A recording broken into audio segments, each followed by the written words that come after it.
2025 সালে নিজেদের শেষ আন্তর্জাতিক ম্যাচটি জয় দিয়েই শেষ করল বিশ্ব চ্যাম্পিয়ন আর্জেন্টিনা। গতকাল লুয়ান্ডার এস্তাদিও 11 দে নভেম্বরে স্টেডিয়ামে আয়োজিত এক প্রীতি ম্যাচে অ্যাঙ্গোলাকে 2-0 গোলে হারিয়েছে আলবিসেলেস্তেরা। এদিন দলের হয়ে গোল দুটি করেন অধিনায়ক লিওনেল মেসি এবং ফরওয়ার্ড লাউতারো মার্তিনেজ।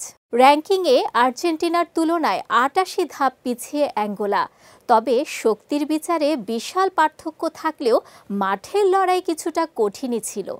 আর্জেন্টিনার আক্রমণের জবাবে বেশ কিছু পাল্টা আক্রমণ শানিয়েছিলেন তারা, যদিও আলবিসেলেস্তেদের রক্ষণ দেয়াল ভেঙে গোল করা হয়নি অ্যাঙ্গোলার।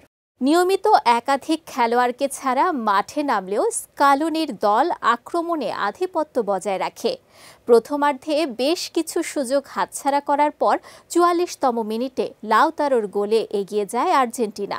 মেসির পাস থেকে ডান দিকে ফাঁকা জায়গা পেয়ে নিচু শটে জাল খুঁজে নেন তিনি।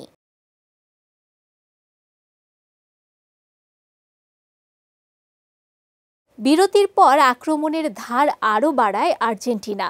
অ্যাঙ্গোলার গোলরক্ষক হুগো মার্কেস একাধিক আক্রমণ প্রতিহত করলেও 81তম মিনিটে আর রক্ষা করতে পারেননি। ডি পলের দেয়া ফিরতি পাস থেকে বক্সের বাঁ দিক থেকে নিখুঁত শটে গোল করেন এলেমটেন। এর 5 মিনিট পর মেসিকে তুলে নেন কোচ স্কালোনি। শেষ মুহূর্তে অ্যাঙ্গোলা একটি গোলের সুযোগ পেলেও কার্নেইরো লক্ষ্যভেদে ব্যর্থ হন।